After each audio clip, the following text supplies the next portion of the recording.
talking there, I wanted to jump around and squirm about, but I didn't want to make the stage look untidy. But basically, she's set the context for the reason why I do what I do. But I'm a retail girl. I stack beans and I flog carrots. And the challenge is, how do you translate that knowledge and those insights into solutions in a retail environment and have shoppers understand them? And that's my job. So I have personally a great belief in the power of business to do good. You know, we know it can be a destructive force, but actually business can be a force for positive change when people in the community are put as interests ahead of shareholders and directors.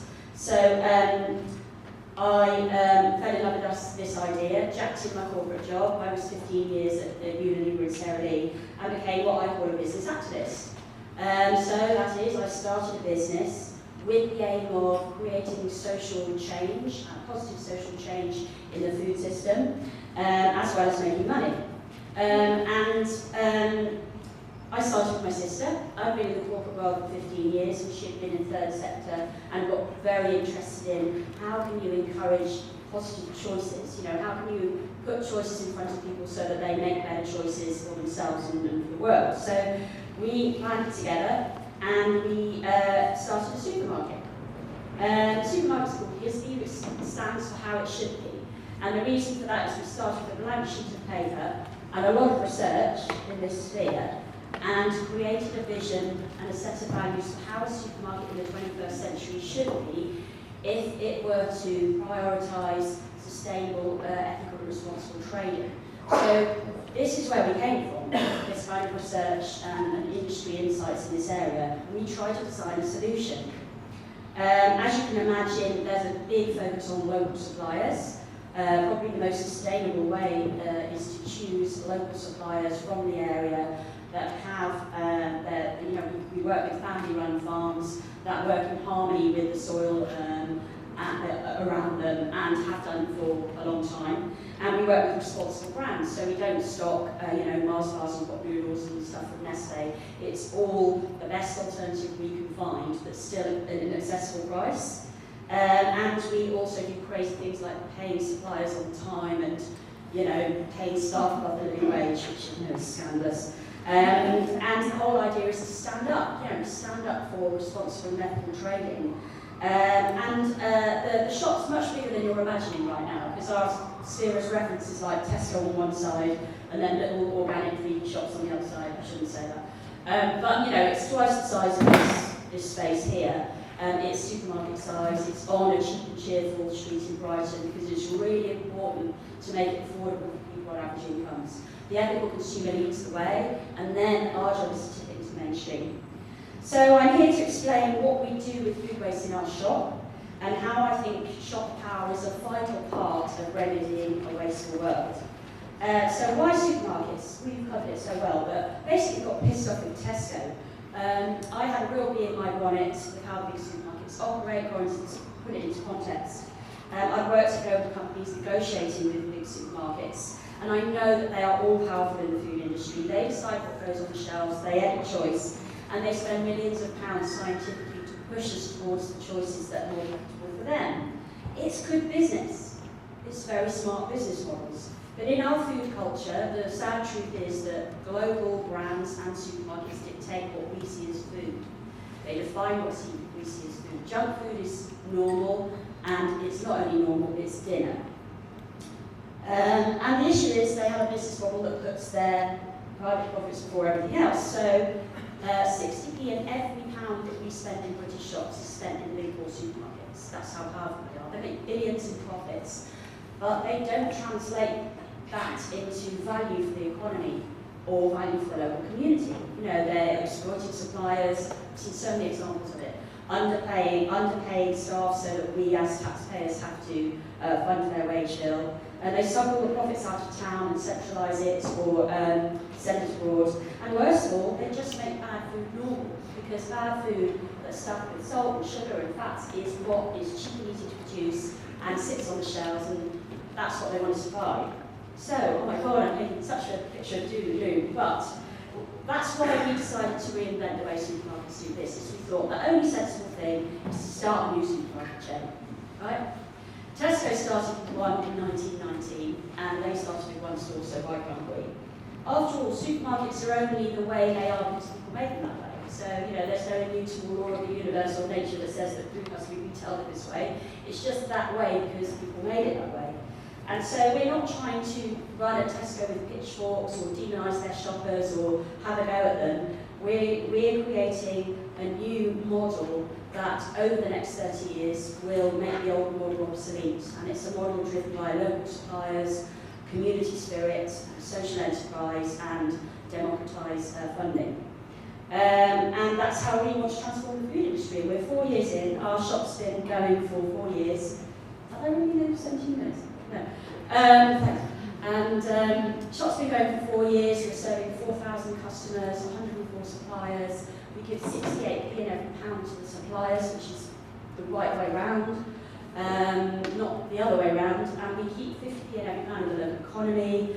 And we've turned over £5 million since we've been open. We have a profitable model that's replicable. So our plan now is to really upscale and create a local, resilient chain in Brighton that scales up all the local suppliers and amplifies what we do. So, what do we do about food waste? We start from the starting point of the status quo, which is that food waste is normal. Food waste was normal 25 years ago when I was a little volunteer. I was a little work placement student at Sainsbury's, and we used to chuck out cases of wine because one of them had a wonky label. And it was normal 15 years ago when I was listening to the Tesco buyers banter about how they forced down the price of strawberries just before Wimbledon by dropping and slashing suppliers' contracts, which happens every day. You see, the supermarkets made it normal because it suits their business model. Overproduction, no consumption is part of the business model. It's good business to let producers overproduce for you because it drives down the price. It's good business to get shoppers to buy more than they need. It pays to fill your shelves to the brim because we are all programmed to respond to abundance. When we receive abundance, we buy more. So it makes sense to overstock shelves and throw away what's left. So as a business activist, my job is to make food waste bad business by shining a light on the issue and finding and creating alternative solutions so that people object to it. And they act on that objection, and then the food industry has to listen. So what we do 5 key things. The first is we sell as much food as we can loose. And so people buy only what they need, and it helps them afford good food, which is our other key criteria. Most of our fruit and veg is loose, almost all of it's loose. And we sell all kinds of other things, from rice, pasta, breakfast cereal, chocolate buttons, which is a bestseller, lentils, pulses, nuts, loads of stuff loose. And we have a wall at the back of the shop made of wood from the old pier with beer taps on it, and you can buy your laundry liquid and shower gel and stuff loose as well. And people bring along all sorts of containers to fill it up with, or they use our paper bags for the dry stuff. And people were very cautious at first. Kind of look at it and go, oh, I don't want to get involved in all that. But over the years, at the beginning when we were open, when we first opened, maybe 1 in 10 customers would dare to use this loose stuff. And now almost everybody buys from it. It's been a slow and creeping change, and that's how shopper habits work. It starts with the awareness, you put an affordable, trustworthy solution in front of them, and they start to respond to it. And now we're phasing out the packaged stuff that corresponds to the stuff in the dispensers, because we're ready. People have lent into change, and we're ready to let go of the packaged rice and the plastic stuff, which is a really hot topic at the moment. Today, the dispensers of the loose stuff is maybe 1/6 of our floor space, but in future Disney stores it will be about half. The second thing we do that's a bit crazy is that we only order what we sell. Like I said, abundant sells. You can fill my shop to the rafters with fruit and veg and chuck out what was left at the end, and you still make more money than ordering carefully. So the best thing is to avoid waste. We don't create food waste.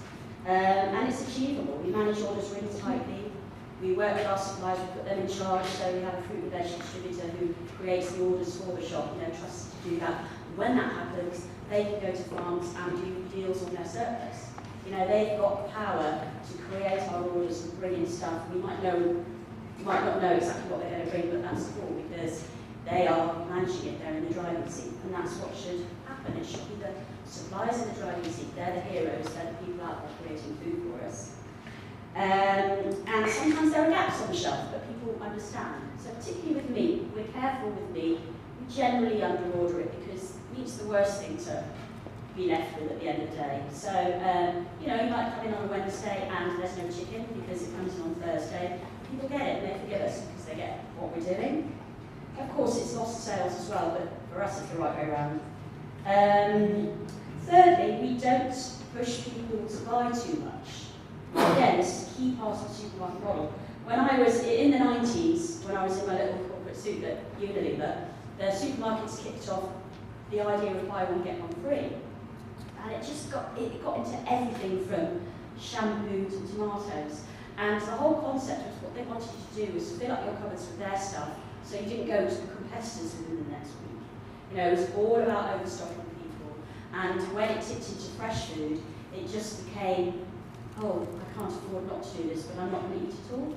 So that's normal. And the other thing about that is that they never pay for it.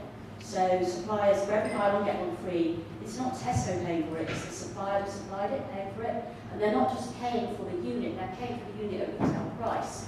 So, you know, they are rewarding Tesco for doing buy one, get free. And then they'll drop £100 on a gondola end to have it on display. So, you know, buy one, get one free is a massive money spinner for these companies. Talk about externalising the cost, right? So we don't do promotions. We do our fair price promise, which is, look, we charge you what we think is fair for this product. For milk, it's 55p for a pint of milk, and 41p goes to the supplier, and the rest goes to pay our bills and our staff. We make a penny because that's the right thing to do with milk. Because when you do that, the supplier can make a decent living and they can keep their herd of cows in the manner to which the ladies become accustomed, and they can bottle it on site and create decent jobs for people. The other thing we do, the fourth thing we do, is we refuse to throw away food that can be eaten. So this is about carefully managing the fresh food. So 3 days before something, every Sunday we spend about 4 hours working out what's going to go off when, and it's really important to abide by those strict rules, even though something a bit common.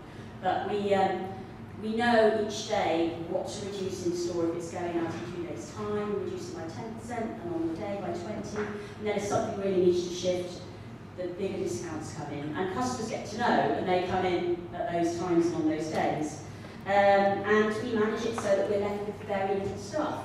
You know, we might have 4 loaves of bread with some cottage cheese and some milk at the end of one day, and when that happens, staff take it home. It goes through the waste system, staff take it home, or we give it to people in the street, or we leave it outside for people who might want it when we're closed and don't want to take it free in the store. And it's really bloody easy to do that. It's just sensible. Normally it's a handful of things, but sometimes the staff get lucky and they're walking home with their lamb. But that we think is how it should be. And the fifth thing is responsibly dispose of food that we do have to dispose of. Because now and then, the garlic rice goes on the floor, we can't sell it. I mean, sometimes I scoop it up and take it home, but I'm a bit funny like that. You know, or we've got a really manky orange or something, and it needs to go disposable. And then people in the shop compost it, or we send it off for processing by paper round. It goes into anaerobic digestion. So these 5 things are considered revolutionary in the world of UK supermarkets, but to us they're just how it should be, and that's why we call ourselves supermarket rebels. But they're all possible, and that's the point. The point is we're creating a new benchmark of what's possible and what's normal, and customers going, hang on a minute, you don't have to throw food away, and oh, okay, you can buy stuff, you can buy less than you have to, and it's changing people's perceptions. So if I were to give you my 3 remedies to food waste from my world, the first one is on shoppers. Shoppers voting for these solutions with their wallets. People are starting to realise when they buy stuff, they're voting for more of the same. If you buy sausages from my shop, they're 98% beef with a bit of onion, and they're from up the road, and they couldn't be fresher. If you buy sausages from the Sainsbury's value line, it's from the DNA of 14 different animals and possibly 3 different plants around Europe, has been packaged in Britain so they put a Union Jack on it. I mean, and it's probably 36% meat. So it's about highlighting the issue, putting the information in front of people, and that to me is a free market economy, because free market only exists if you've got transparency of information and transparent pricing. So a lot of small changes in shopping habits add up to a big impact. So we focus on lots of small habit changes, and we normalise it, make it accessible to people, and the conscious shoppers lead the way. People like you in this room are probably part of a small percentage of people who want to change the world, who will take action, and then other people follow, and that's what we're seeing. We've got people on average incomes with different concerns in life coming into our shop. We connect people to the impact of their choices. The second thing is having people demand action from influential organisations. So we've always done this. HiSbe started with a blog. Started with two sisters, stuck in a flat, on the computer, doing a blog about how our choices every day can make a difference in the food system. And we would connect up on Twitter. Twitter was quite big, it was quite new then.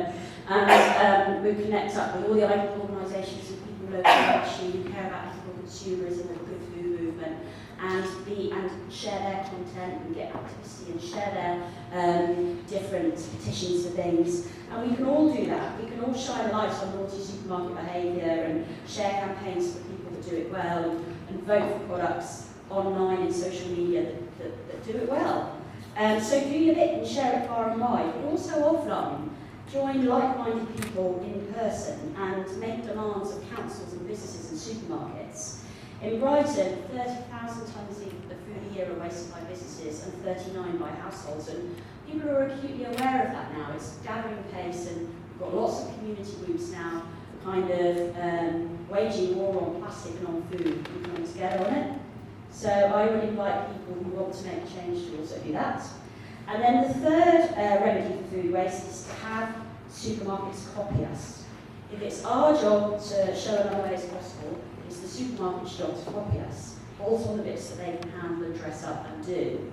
And so our job is to create such compelling solutions for people that they take them up, they demand them, and they demand them of the supermarkets, and the supermarkets follow, because they have to respond to shopper power. One thing I know about supermarkets, they're paranoid about each other getting their hands on the thing first. So, at the moment they're falling over each other to show that they're the first ones to pick food crumbs, or they're the first ones to take disposable coffee cups off the shelves. And so the idea is to get them competing against each other on these good things, because people demand it. Let's face it, if Sainsbury's copied me tomorrow, I could go home, job done. That's the vision. They did everything that we do genuinely. That's my ultimate goal. But I know when I stand in front of a group like this, I know I'm talking to the converted, and you know this stuff. But what we need, of course, is mass change to tip good food into the mainstream. Nothing useful is achieved without the unselfish cooperation of a group of people, said Einstein or someone, according to Facebook. But for transformation, you need other people to help you, and right now, the majority of people don't get it. Why should they? In our culture, food issues are for posh people, good food is for rich people. That's how we grow up. I get it. I was brought up on freezer food. I didn't shop vegetables when I was 25, and it's like, it's not on your radar. It's not on your radar, but it doesn't help to get self-righteous about it, or start to demonise shoppers, or it's important, if you have the education and you have the will and you are in a small percent of people who want to make a difference, that you connect with others and share stories of what you're doing and why you're doing it. Try not to get the solution when people don't get it, or they don't follow you, or they don't agree with you. You can only put it in front of people and appeal to them and inspire them to change like we do. It's simple, seeded change over time. If you approach it from a moral standpoint of I'm right and you're wrong, it never works. So start where people are. So I appeal to you all to use your shopper power, vote for change with your wallets, demand change from influential organisations, and inspire other people to do the same. You can't turn a no into a yes without a maybe in between, and you do that through inspiration. My experience of running and creating HiSbe is that big declarations of war on things don't work, but small declarations of personal habit changes do.